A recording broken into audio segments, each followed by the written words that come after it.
तो हमारा जो नेक्स्ट चैप्टर है that is your hydrocarbon chapter. मैं पहले ही बता देता हूँ, जिसने ये हाइड्रोकार्बन चैप्टर अच्छे से समझ लिया बाकी की ऑर्गेनिक उसके लिए बहुत ही ज्यादा इजी हो जाएगी। हाइड्रोकार्बन चैप्टर जिसने अच्छे से किया, बाकी जितने भी चैप्टर्स आएंगे उनमें बार बार रेपिटेशंस ही होंगी इस इनकी रिएक्शंस की। तो हाइड्रोकार्बन चैप्टर्स को अच्छे से समझना है, कहीं पे भी कोई डाउट आए साथ में पूछना है। तो अब अपनी नेक्स्ट हेडिंग डालिए, हाइड्रोकार्बन।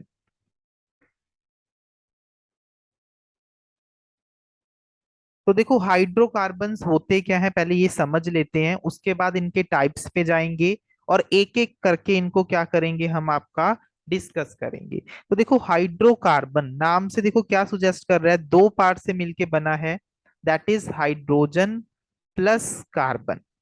हाइड्रोजन प्लस कार्बन मतलब इस तरह के कंपाउंड्स जिनमें आपका कार्बन और हाइड्रोजन प्रेजेंट होता है, उनको हम बोलते हैं आपका हाइड्रोकार्बन। उनको हम क्या बोलते हैं आपका हाइड्रोकार्बन। और अगर इन दोनों के अलावा, अगर कार्बन और हाइड्रोजन के अलावा कोई और उसमें एलिमेंट प्रेजेंट हो, तो उसको हम क्या बोलते हैं, derivatives of hydrocarbon. That is your derivatives of hydrocarbon, जिसको हमको इस चैप्टर्स में पूरी ऑर्गेनिक में क्या करना है, स्टडी करना है। तो बेसिकली जो आपकी ऑर्गेनिक केमिस्ट्री है उसमें सिर्फ कार्बन और हाइड्रोजन के साथ साथ हम बाकी के एलिमेंट्स को भी साथ में लेके चलते हैं।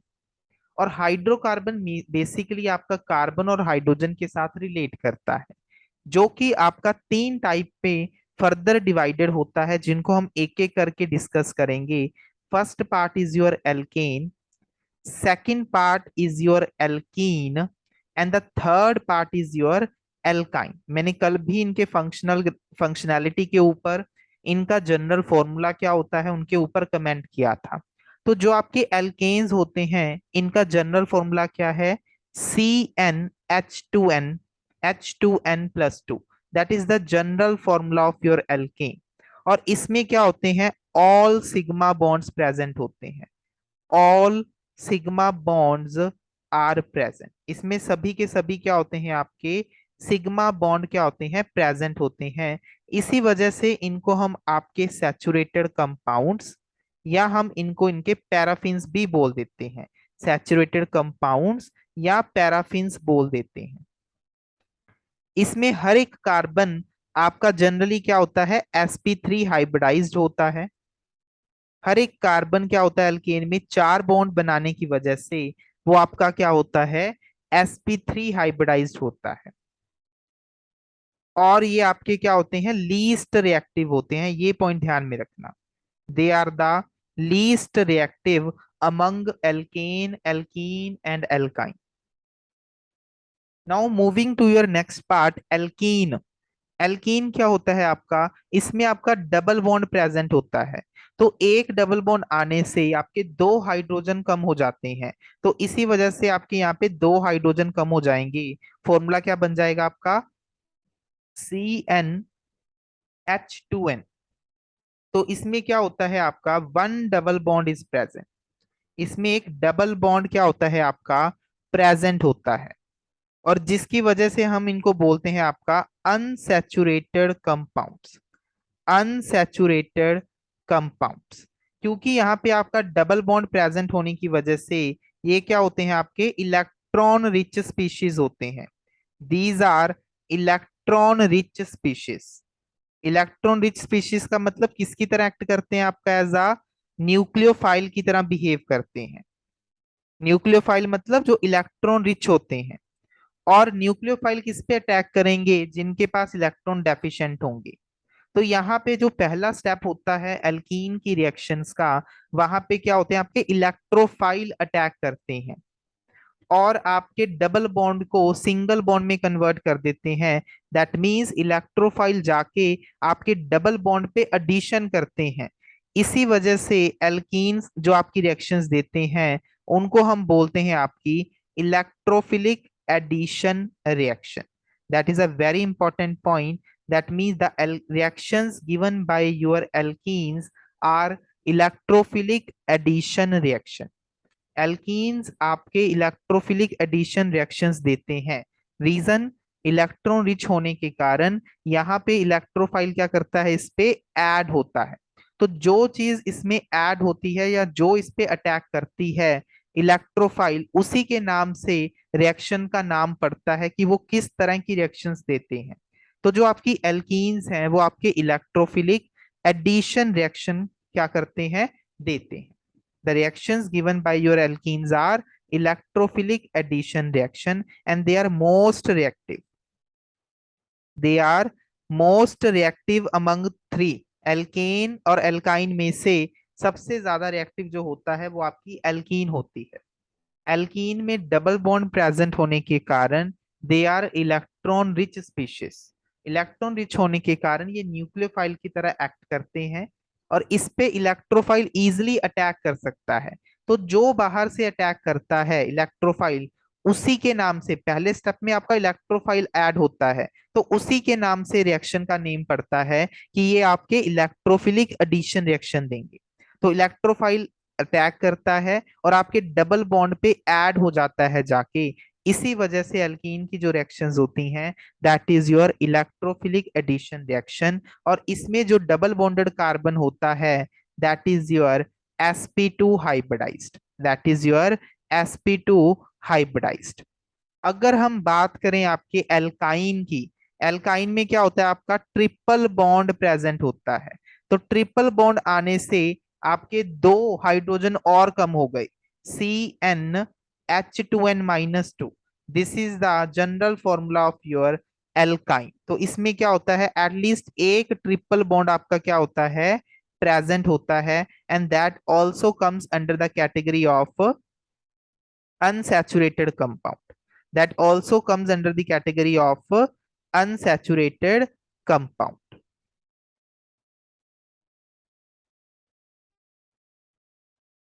देखो डबल बॉन्ड ट्रिपल बॉन्ड है तो ट्रिपल बॉन्ड भी आपका इलेक्ट्रॉन रिच स्पीशीज होगा, that is also electron rich species.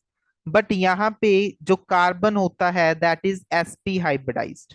sp hybridised होने के कारण इसमें 50% s करेक्टर होता है। तो इसकी जो इलेक्ट्रोनेगेटिविटी होती है दैट इज क्वाइट हाई। तो ज्यादा इलेक्ट्रोनेगेटिव होने के कारण ये अपने इलेक्ट्रॉन को कम डोनेट करता है, लेस रिएक्टिव होता है, that is less reactive towards electrophilic addition reaction, towards electrophilic addition reaction due to high electronegativity of sp hybridised carbon. तो इसकी वजह से ये आपका क्या होता है, लेस रिएक्टिव होता है एज कंपेयर टू एल्कीन।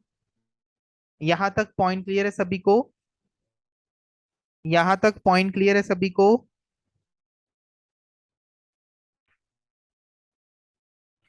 तो इसका स्क्रीनशॉट ले लेना ताकि आप अच्छे से बाद में इसको रिवाइज कर सको। नेक्स्ट, अब इनके प्रिपरेशन मेथड पे चलते हैं कि अल्केन को कैसे आप प्रिपेयर कर सकते हो, कैसे बना सकते हो। तो इसका जो फर्स्ट मेथड आता है दैट इज फ्रॉम एल्कीन और एल्काइन। तो इसके लिए हम यूज करते हैं आपकी सैबिट्रियर सेंडलर रिएक्शन। इसमें करना क्या है, आपको हाइड्रोजन को ऐड करना है विद द कैटलिस्ट। अब इसमें जो कैटलिस्ट ऐड करते हो उसका काम क्या होता है, रिएक्शन को फास्ट करना, ताकि जो रिएक्शन है वो जल्दी अटेन कर सकें। इसमें आप निकल, प्लैटिनम और प्लैटिनम तीनों कैटलिस्ट यूज कर सकते हो। बट अगर आपको कोस्ट इफेक्टिवनेस देखनी है कोस्ट की वजह से, then you will go for your nickel. Nickel आपका थोड़ा सा कोस्ट इफेक्टिव होता है, लो प्राइस होता है, जबकि प्लैटिनम और प्लैटिनम क्या होते हैं, आपके कॉस्टली होते हैं। इसी वजह से इनको हम लैब में कम यूज करते हैं। तो एक बार पेपर में क्वेश्चन पूछ भी चुका है कि आपका कौन सा कैटलिस्ट यूज करेंगे, निकल, platinum, platinum and all of the above. तो ध्यान में रखना, कॉस्ट इफेक्टिव होने के कारण हम निकल को जनरली मोर अमाउंट में जनरली यूज करते हैं as compare to platinum and platinum. तो ये करेगा क्या, हाइड्रोजन है तो हाइड्रोजन का काम क्या है, एडिशन रिडक्शन करना। तो ये आपके ट्रिपल बॉन्ड या डबल बॉन्ड पे क्या कर देगा, रिडक्शन कर देगा। रिडक्शन मतलब gain of hydrogen, gain of hydrogen. तो आपके डबल बॉन्ड पे या ट्रिपल बॉन्ड पे क्या होगा, हाइड्रोजन क्या हो जाएगा, ऐड हो जाएगा। तो यहां से आपका क्या बन जाएगा, एल्कीन। नेक्स्ट इंपॉर्टेंट पॉइंट जो आपको ध्यान में रखना है कि जब भी आपका जो आपका रेजेंट होता है, जब भी आपका जो रेजेंट है वो आपका नॉन पोलर हो, अगर आपका जो रेजेंट है वो नॉन पोलर होगा, तो जो भी आपकी एडिशन होगी वो सिस एडिशन होती है always. Most of the cases में वो एडिशन क्या होगी आपकी, सिस एडिशन होगी। दैट मीन्स जो दोनों हाइड्रोजन ऐड होंगे अराउंड द डबल बॉन्ड वो सेम साइड पे ऐड होते हैं। दोनों क्या होंगे आपके, सेम साइड पे ऐड होंगे। इसका कारण क्या है, बिकॉज जो आपने निकल यूज किया, निकल क्या करेगा, अपना सरफेस प्रोवाइड करेगा। तो सरफेस पे जब आपकी हाइड्रोजन आके अटैच होगी तो दोनों सेम साइड से ही अटैच होंगी। तो इसी वजह से जब हाइड्रोजन आपके डबल बॉन्ड पे अटैच होगा तो दोनों सेम साइड से ही अटैच होता है। तो आपकी एडिशन क्या होती है, सिस एडिशन। और इसको हम आपका सेबिट्रियर सैंड्रन रिएक्शन भी बोल देते हैं, और समटाइम्स इसको हम आपका हाइड्रोजिनेशन भी बोल देते हैं। वाई हाइड्रोजिनेशन, बिकॉज हम हाइड्रोजन को क्या करें, इसमें ऐड करवाते हैं। So that is why it is also known as your hydrogenation reaction. तो इन पॉइंट्स को बेटा साथ में लिखते चलो, कहीं पे कोई डाउट हो तो कमेंट में लिख देना। सेकंड है फ्रॉम योर एल्काइल हैलाइड, कि आप एल्काइल हैलाइड से कैसे फॉर्म करते हो। तो इसके लिए आप या तो जिंक कपल, या आप अपना लिथियम एल्यूमिनियम हाइड्राइड, या रेड फोस्फोरस यूज करते हो। तो मैं एक एक करके इनके बारे में थोड़ा बहुत आपको बताता हूँ कि कैसे प्रोसीड करना है। जैसे मान लीजिए आपका यहाँ पे क्या है, एल्काइल हैलाइड है, तो आपने इसमें डाला लिथियम एल्यूमिनियम हाइड्राइड। तो जो लिथियम एल्यूमिनियम हाइड्राइड है that is a very strong reducing agent, जो आपका हाइड्राइड देता है, एच नेगेटिव देता है। अब देखो नेगेटिव चार्ज है, नेगेटिव ने कहाँ पे अटैक करेगा, जहां पे चार्ज क्या हो, पॉजिटिव हो। जिसके पास इलेक्ट्रॉन की कमी होगी वहीं पे एच नेगेटिव अटैक कर पाएगा। अब देखिए कार्बन और हैलोजन में से आपको पता है halogen is more electronegative, so that will acquire a delta negative charge. और आपके जो अल्काइल पार्ट है that will acquire a delta positive charge. तो पॉजिटिव चार्ज जैसे ही इस पे आया तो आपके हाइड्राइड ने आर पे अटैक कर दिया, हेलोजन बाहर हो गया। तो यहां से क्या बन जाएगा आपका, एल्केन की फॉर्मेशन होगी। That is the first method, that is from using the reducing agent, that is lithium aluminium hydride. जो दूसरा है that is red phosphorus H I, that is a very very strong reducing agent. कोई मर्जी functional group आ जाए ये उसी को क्या कर देता है, आपका रिड्यूस कर देता है। तो ये क्या करता है, आपका सबसे पहले स्टेप में होगा क्या, जो आपका एच आई है ना वो इसके साथ इंटर हेलोजन कंपाउंड बना लेगा, और आपका गिवन कंपाउंड क्या बन जाएगा, आपका एल्कीन। मैं आगे भी बताऊंगा जब हम आगे आपके कार्बोनिल कंपाउंड्स या एल्कोहल्स पढ़ेंगे, तो उसमें ये किस तरह से काम करता है, आपका red phosphorus plus H I. That is a very powerful reducing agent. चाहे जो मर्जी फंक्शनल ग्रुप हो उसके कोरस्पॉन्डिंग हाइड्रोकार्बन एल्केन पार्ट में कन्वर्ट कर देता है। जैसे आपका एल्कोहल है, लेट सपोज ये आपका क्या है, एल्कोहल है। तो एल्कोहल की रिएक्शन लेट सपोज मैंने कर दी रेड फोस्फोरस एच आई के साथ, तो ये क्या करेगा, आपका सबसे पहले स्टेप में क्या करेगा, आपका वाटर को बाहर निकाल देगा। जैसे ही वाटर बाहर निकला यहां से क्या बनेगा आपका, R I. Then second step में दूसरा मोल आएगा, दूसरा मोल क्या करेगा, आपका यहाँ से I2 बाहर निकाल देगा, और यहाँ से प्रोडक्ट क्या बनेगा, आपका हाइड्रोकार्बन। देखो ये मैं सिर्फ आपको ट्रिक बता रहा हूँ कि आपको रिएक्शन कैसे प्रोसीड करनी है। यहाँ से या तो वाटर बाहर निकलता है या आपका I2 बाहर निकलता है, और फाइनल प्रोडक्ट क्या बन गया आपका यहाँ पे, एल्कीन। तो इस तरह से आपका कोई मर्जी फंक्शनल ग्रुप आ जाए ये उसको उसके कोरस्पॉन्डिंग हाइड्रोकार्बन पार्ट में क्या कर देता है, कन्वर्ट कर देता है। That is the function of your red phosphorus H I. Clear है पॉइंट यहां तक। Now the third one from your Grignard reason. देखो ग्रिग्नार्ड रीजन में सबसे जो इंपॉर्टेंट पॉइंट है, बच्चों को ये नहीं पता होता इस पे आर किस तरह बिहेव करेगा। क्या कोई बता सकता है कि यहाँ पे जो आर है वो इलेक्ट्रोफाइल है या न्यूक्लियोफाइल, आर यहाँ पे इलेक्ट्रोफाइल है या न्यूक्लियोफाइल।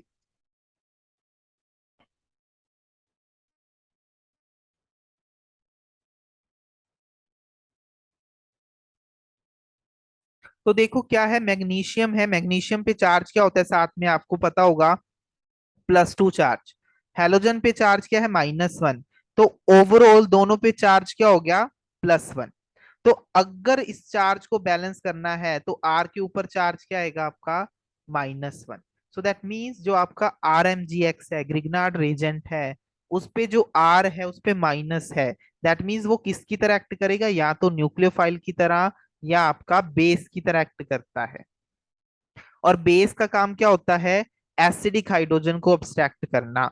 तो अगर आप इसकी रिएक्शन वाटर के साथ, अल्कोहल के साथ करते हो, तो वहां से ये एसिडिक हाइड्रोजन को अब्स्ट्रैक्ट कर लेगा एंड कोरस्पॉन्डिंग आपके एल्केन पार्ट में कन्वर्ट हो जाएगा। तो आई होप अब आप कभी नहीं भूलोगे कि यहाँ पे आर पे नेगेटिव चार्ज कैसे आया। तो मैंने बिल्कुल ही आसान तरीके से आपको समझा दिया कि यहाँ पे जो आर है वहां पे नेगेटिव चार्ज कैसे आया, कैसे ग्रिग्नार्ड रीजन में जो आपका एल्काइल पार्ट है वो आपके न्यूक्लियोफाइल की तरह बिहेव करता है। It will not act as a electrophile here, ध्यान रखना। यहां तक पॉइंट क्लियर है आपको। The next important reaction that is your Wurtz reaction. देखो वुड्स रिएक्शन में क्या है, आप क्या लेते हो, आपका एल्काइल हैलाइड लेते हो, और उसकी रिएक्शन किसके साथ करते हो, सोडियम के साथ। और सोडियम में हम यूज करते हैं ऑलवेज ईथर यूज करते हैं, वो भी ड्राई वाला। इसका कारण क्या है वो आगे बताता हूँ। इसमें क्या होता है कि ध्यान रखना, जो मैं इंपॉर्टेंट पॉइंट अभी बताऊंगा, कि जब भी आपको एक हैलोजन दिखे और आपको दिख जाए अपना एल्कली मेटल दिख जाए, चाहे आपको दिख जाए अपना सिल्वर दिख जाए, तो ये ऑलवेज क्या करते हैं, दोनों बॉन्ड फॉर्मेशन झटपट बना लेंगे, बहुत ही फास्ट ही आपका हेलोजन उसके साथ कंबाइन कर जाएगा। तो ये आपका अल्कली मेटल और ये आपके हेलोजन्स, ये निकल जाएंगे बाहर 2 NaX की फॉर्म में। और साथ में क्या बचेगा आपका, आर और आर पार्ट कंबाइन करके आपका क्या बना देंगे, एल्केन पार्ट की फॉर्मेशन कर देंगे, सिमिट्रिकल एल्केन। तो ये जो मेथड है आपका वुड्स रिएक्शन, ये आपका सिमिट्रिकल मेथड फॉर्मेशन के क्या करते हैं आप, काम के लिए यूज करते हैं, सिमिट्रिकल एल्केन की फॉर्मेशन के लिए यूज करते हो, जिनमें जो आपके दोनों एल्काइल पार्ट हैं वो एक जैसे हो। नेक्स्ट पॉइंट, इसमें ईथर क्यों यूज करते हैं ड्राई, बिकॉज जो आपका सोडियम होता है that is a very reactive metal. तो ये पानी के कंटेक्ट में आते ही क्या करता है, एक्सप्लोड कर जाता है। इसी वजह से इसको हम ड्राई ईथर में क्या करते हैं, यूज करते हैं, ताकि रिएक्शन इजिली प्रोसीड हो जाए, उसमें किसी भी प्रकार की एक्सप्लोजन ना हो सके। यहां तक पॉइंट क्लियर है, that is your Wurtz reaction. Similarly अगर आप उसकी जगह पे सोडियम की जगह जिंक यूज करते हो, तो उसको हम नाम दे देते हैं आपका फ्रैंकलैंड रिएक्शन। रिएक्शन वैसे ही प्रोसीड करेगी आपकी, इसको हम नाम दे देते हैं आपका फ्रैंकलैंड रिएक्शन। यहां तक पॉइंट क्लियर है सभी को, यहां तक पॉइंट क्लियर है सभी को।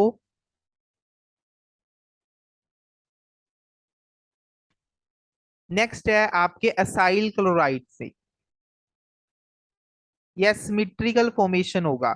अब अगर मान लीजिए मैंने इसकी रिएक्शन भी रेड फोस्फोरस और HI के साथ कर दी, तो ये कैसे प्रोडक्ट की फॉर्मेशन करेगा, आपका एल्केन कैसे बनाएगा। तो ये पार्ट आप सीखो कि इसमें कैसे प्रोसीड करता है और इसमें कितने मोल्स आपके रिक्वायर्ड होंगे ऑफ HI। तो देखो सबसे पहले स्टेप में क्या होगे, इनके 2 मोल्स जो होंगे ना, वो यहां से क्या करेंगे, वाटर को रिमूव करेंगे।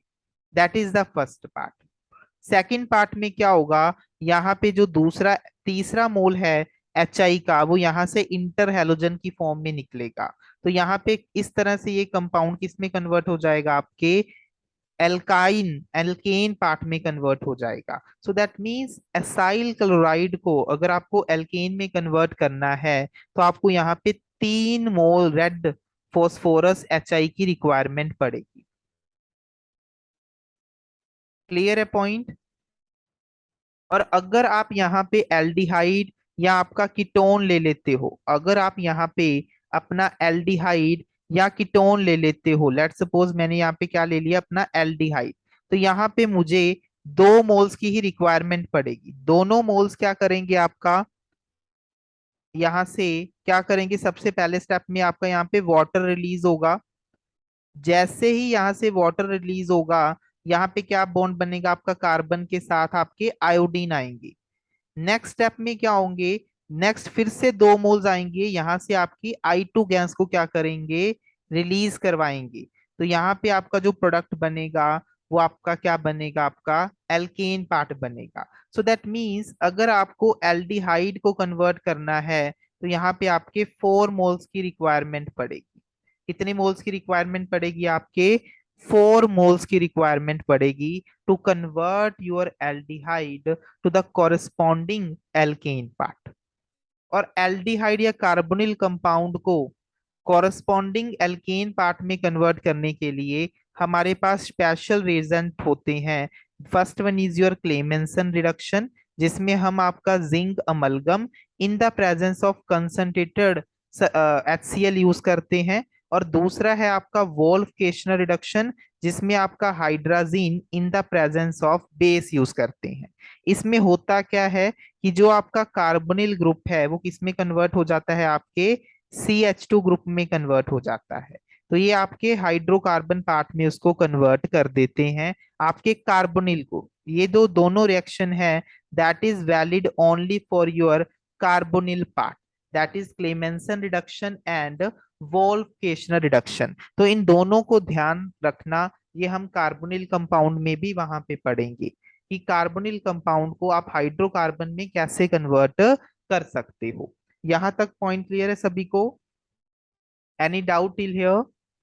यहां तक कोई doubt? So these are some of the methods for the formation of your alkene. Second part में क्या होगा, सेकंड पार्ट में क्या होगा कि आपका यहां से देखो, जैसे फर्स्ट पार्ट में वाटर निकला तो कार्बन के साथ क्या अटैच हो गया, यहाँ पे आई। तो अभी तो हमें हाइड्रोजन लेके आने हैं ना, तो यहाँ पे आई अटैच हुए हैं। तो नेक्स्ट पार्ट में फिर से 2 मोल आएंगे, तो यहाँ से I2 बाहर निकलेगा। जैसे I2 निकला तो कार्बन के साथ आपके हाइड्रोजन पार्ट क्या हो जाएंगे, आपके अटैच हो जाएंगे। तो आपके टोटल 4 मोल्स इसमें क्या होंगे, यूज होंगे to convert into your corresponding alkane part. यहां तक क्लियर है? देन आती हैं इनसे आपके एल्कीन की केमिकल रिएक्शन। देन आती है इनके एल्केन की रिएक्शंस की, जो आपके एल्केन्स हैं वो किस तरह की रिएक्शंस आपके देते हैं। तो इसके लिए ना आप एक पॉइंट लिख लीजिए, मैं वो अभी आपको बताता हूँ। इसके लिए एक पॉइंट लिख लीजिए, एक वर्ड बोलता हूं मैं आपको, हेल्पर। HELPR, helper. एक वर्ड लिख लीजिए सभी लोग, हेल्पर। मैंने अभी अभी बताया था स्टार्टिंग में कि जो आपके एल्केन्स होते हैं these are the least reactive, क्योंकि इनमें कोई भी किसी भी तरह का डबल बॉन्ड या ट्रिपल बॉन्ड प्रेजेंट नहीं होता। तो ये लीस्ट रिएक्टिव होते हैं। एक वर्ड लिखिए हेल्पर, इसका मतलब क्या है, H का मतलब हीट है, E का मतलब है इलेक्ट्रिसिटी, E का मतलब होता है इलेक्ट्रिसिटी। हीट को आप डेल्टा से भी रिप्रेजेंट करते हो। L का मतलब होता है light, H new, light. P का मतलब होता है परोक्साइड, मतलब कोई आपने बाहर से परोक्साइड ऐड कर दिया, जैसे आपका MCPBA, बेंजॉइल परोक्साइड। तो इस तरह से कोई बाहर से कोई परोक्साइड ऐड कर दिया, H2O2। जिस तरह से ये आपके परोक्साइड हैं। और आर क्या होता है आपका, रेडिकल इनिशिएटर। आर क्या है आपका, रेडिकल इनिशिएटर, कि बाहर से कुछ इस तरह का आपने सब्स्टिट्यूएंट ऐड कर दिया, जैसे आपका AIBN, that is a famous radical initiator, जो रेडिकल फॉर्मेशन को क्या करता है, इनिशिएट करता है। तो अगर आपको रिएक्शन में इन पांचों में से कोई भी एक चीज दिख जाए तो आप समझ लेना वहां पे जो मैकेनिज्म होगा that is your free radical mechanism. वहां पे कौन सा मैकेनिज्म होगा आपका, फ्री रेडिकल मैकेनिज्म से वो रिएक्शन क्या करेंगी आपकी, प्रोसीड करेंगी। तो जो आपके एल्केन्स होते हैं उनमें जितनी भी रिएक्शंस होती हैं वो जनरली आपके फ्री रेडिकल मैकेनिज्म से ही प्रोसीड करती हैं। सभी ने ये पॉइंट लिख लिया? ये आपकी जो टेक्निक मैंने अभी बताई हेल्पर, ये आपकी सच में बहुत ज्यादा हेल्प करेगी आपके एग्जाम में। तो यहाँ पे देखिए फर्स्ट स्टेप में एल्केन की रिएक्शन किससे करवा रहे हो आप, हैलोजन से करवा रहे हो इन द प्रेजेंस ऑफ लाइट। सभी में आपकी यहाँ पे लाइट होगी या हीट होगी, ये ध्यान में रखना। तो यहाँ पे रिएक्शन का मैकेनिज्म क्या होगा आपका, फ्री रेडिकल मैकेनिज्म होगा। क्या होगा आपका, फ्री रेडिकल मैकेनिज्म होगा। तो देखो होगा क्या, फ्री रेडिकल में क्या होते हैं आपके, होमोलिटिक क्लीवेज होती है। आपने लाइट डाल रहे हो, लाइट से क्या मिलेगी, एनर्जी मिलेगी, और एनर्जी मिलने से बॉन्ड टूटेगा। पर वो कैसे टूटेगा आपका, होमोलिटिकली। होमोलिटिकली का मतलब जो दोनों बॉन्ड जो आपका बना था एक एक इलेक्ट्रॉन की शेयरिंग से, वो दोनों एटम अपना एक एक इलेक्ट्रॉन को ले लेंगे वापस। तो यहाँ पे आपके फ्री रेडिकल बनते हैं। तो इसमें देखो रिएक्शन होगी कैसे, जैसे आपका ये एल्केन है, तो जैसे ही लाइट डाली तो ये होमोलिटिकली क्लीव किया आपका आर रेडिकल और एच रेडिकल में। हेलोजन था, हेलोजन आपका होमोलिटिकली क्लीव हुआ। बिकॉज इसका कारण क्या है होमोलिटिकली क्लीव होने का, बिकॉज इसमें जो आपका हेलोजन है उसमें लोन पेयर प्रेजेंट होने के कारण लोन पेयर और लोन पेयर में रिपल्शन बहुत ज्यादा होगी, जिसकी वजह से हेलोजन और हेलोजन का बॉन्ड वीक होगा और वो इमीडिएटली टूटने की कोशिश करेगा to form your free radical. तो जैसे ये फ्री रेडिकल बना, तो आपका जो आर रेडिकल है वो आपके एक्स रेडिकल के साथ कंबाइन करने से आपका कोरस्पॉन्डिंग एल्काइल हैलाइड की क्या करता है, फॉर्मेशन करता है। तो इस तरह से आपकी जितनी भी रिएक्शंस हैं ये सारी फ्री रेडिकल मैकेनिज्म के थ्रू क्या करती हैं, प्रोसीड करती हैं। नेक्स्ट है नाइट्रेशन। नाइट्रेशन में आप क्या यूज करते हो, HNO3 प्लस H2SO4। तो यहां से जो आपका फ्री रेडिकल जनरेट होता है that is NO2 radical, that is your NO2 radical. तो वो आपके एल्केन पार्ट के साथ अटैच होके आपका नाइट्रो एल्केन की फॉर्मेशन करेगा। सल्फोनेशन में आप यहाँ पे सल्फ्यूरिक एसिड यूज करते हो, तो यहाँ पे जो आपका रेडिकल जनरेट होता है that is your sulphonic acid radical SO3H। तो आपके एल्केन पार्ट के साथ आपका SO3H ग्रुप क्या होगा, अटैच होगा। नेक्स्ट है आपका SO2Cl2। तो इसमें आप देख सकते हो SO2Cl2, तो ये आपका जो बॉन्ड है होमोलिटिकली क्लीव होके आपका SO2Cl रेडिकल की फॉर्मेशन करेगा, जो आपके R रेडिकल के साथ कंबाइन करके आपके कंपाउंड की फॉर्मेशन कर देगा RSO2Cl, RSO2Cl। तो आपको बस यहाँ पे फ्री रेडिकल फॉर्म करने हैं और रिएक्शन को क्या करना है, प्रोसीड करना है। जो नेक्स्ट रिएक्शंस हैं that is a very important reaction, ये होती है आपकी आइसोमराइजेशन रिएक्शन, और ये जनरली आपके लुईस एसिड की प्रेजेंस में होती है। तो इस रिएक्शन में होता क्या है, लेट सपोज आपका ये क्या है, पेंटेन है, 5 मेंबर आपका क्या है, सिस्टम है। तो जैसे ही आपने इसमें एल्यूमिनियम ट्राइक्लोराइड और HCl डाला, तो जो आपका ये सिस्टम है पेंटेन, ये इसके आइसोमर में कन्वर्ट हो जाएगा। कैसे आइसोमर, जैसे ये 4 का मैंने बना दिया, 4 का ब्रांच आइसोमर बना दिया, तो ये इसके आइसोमेरिक फॉर्म में क्या करता है, चला जाता है, इसके आइसोमेरिक फॉर्म में क्या हो जाता है, कन्वर्ट हो जाता है। और इसका और कौन सा आइसोमर बना सकते हो, 3 चेन का, और एक ऊपर नीचे लगा दिया, तो ये इसके कॉरेस्पॉन्डिंग आइसोमर पार्ट में क्या हो जाते हैं, आपके कन्वर्ट हो जाते हैं। तो इन रिएक्शंस को आपको ध्यान में रखना है। The next one is your pyrolysis. देखो पायरोलिसिस में क्या करते हो आप, हीट करते हो, और हीटिंग में क्या करते हो, यूज करते हो ऑक्सीजन। और ऑक्सीजन मतलब ऑक्सीडेशन कर रहे हो। ऑक्सीडेशन का मतलब क्या होता है, लॉस ऑफ हाइड्रोजन। और यहाँ पे जब आप एल्केन की रिएक्शन करोगे, ठीक है, एल्केन की रिएक्शन करते हो, लेट सपोज मैंने इसी को क्या कर दिया, हीट कर दिया, तो ये इसके कॉरेस्पॉन्डिंग किसमें कन्वर्ट हो जाएगा, एल्कीन में कन्वर्ट हो सकता है, कॉरेस्पॉन्डिंग एल्कीन में कन्वर्ट हो सकता है। बिकॉज यहाँ से आपके 2 हाइड्रोजन चले जाएंगे, ऑक्सीडेशन हो जाएगी। और द सेकंड आपकी जो कंडीशन क्या है कि आप हीट कर रहे हो, हीट करने से सिस्टम को क्या मिलेगी, एनर्जी। तो एनर्जी मिलने से आपका जो बॉन्ड है वो क्या हो जाएगा, क्लीव कर सकता है कार्बन, सिंगल बॉन्ड कार्बन, तो वो आपके लोअर एल्केन्स में भी कन्वर्ट हो सकता है। सो that is on the pyrolysis, जब आप सिस्टम को हीट प्रोवाइड करोगे। नेक्स्ट है आपका that is reaction with your chromium, molybdenum और एल्यूमिनियम ऑक्साइड। तो इनकी प्रेजेंस में आपका जो सिस्टम है वो एरोमेटिक बन जाता है। कैसे बनता है? लेट सपोज कि आपने यहाँ पे क्या किया, सेवन मेंबर चेन ले ली। Let suppose this is 1 2 3 4 5 6 7। तो अगर आपने इसमें क्रोमियम का ऑक्साइड डाल दिया और उसको हीट कर दिया, तो ये इसके कॉरस्पॉन्डिंग एरोमेटिक कंपाउंड में कन्वर्ट हो जाएगा, टोल्यूइन में।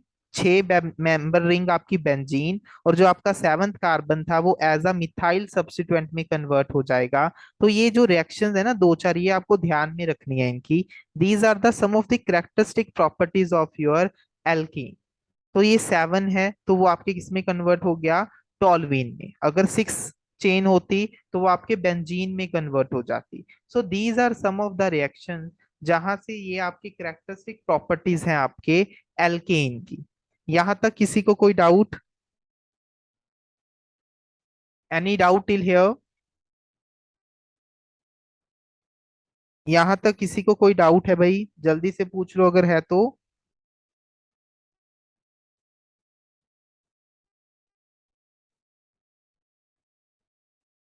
देखो, जो नेक्स्ट इंपॉर्टेंट जो पार्ट आता है वो आपको ये पता है कि जो आपके एल्केन्स हैं, जो आपके एल्केन्स हैं, ये क्या होते हैं, आपके नॉन पोलर हैं। एल्केन्स क्या हैं आपके? नॉन पोलर हैं। तो जब भी नॉन पोलर सिस्टम होता है तो नॉन पोलर पे कौन सी फोर्सेस ऑपरेट होती हैं आपकी? वॉन्डरवॉल्स फोर्सेस। कौन सी फोर्सेस ऑपरेट होती हैं आपकी? Van der Waals forces. और जो आपकी वॉन्डरवॉल फोर्सेस हैं वो आपकी डायरेक्टली प्रोपोर्शनल होती हैं मॉलिक्यूलर मास की। जिसका मॉलिक्यूलर मास जितना ज्यादा, उसकी वॉन्डरवॉल फोर्सेस उतनी ही ज्यादा होंगी। जितनी वॉन्डरवॉल फोर्सेस ज्यादा, मतलब उसका बॉइलिंग पॉइंट उतना ही क्या होगा आपका, ज्यादा होगा। और मोर ओवर जो आपका है वॉन्डरवॉल फोर्सेस, वो सरफेस एरिया पे भी डिपेंड करता है। जितना ज्यादा आपका सरफेस एरिया होगा, उतने ही पार्टिकल उसमें आके क्या होंगे, अब्सॉर्ब कर सकते हैं। उतना ही ज्यादा इंटरेक्शन होगा। जितना इंटरेक्शन होगा, बॉइलिंग पॉइंट उतना ही क्या होगा आपका, ज्यादा होगा। तो ये पॉइंट आपको ध्यान में रखना है। नेक्स्ट इंपॉर्टेंट पॉइंट क्या होता है कि ब्रांचिंग होने से, ब्रांचिंग आने से आपका जो सरफेस एरिया है वो कम हो जाता है। और सरफेस एरिया अगर कम हो गया तो वॉन्डरवल फोर्सेस कम हो जाएगा। उसका जो बॉइलिंग पॉइंट है वो क्या हो जाएगा आपका, कम हो जाएगा।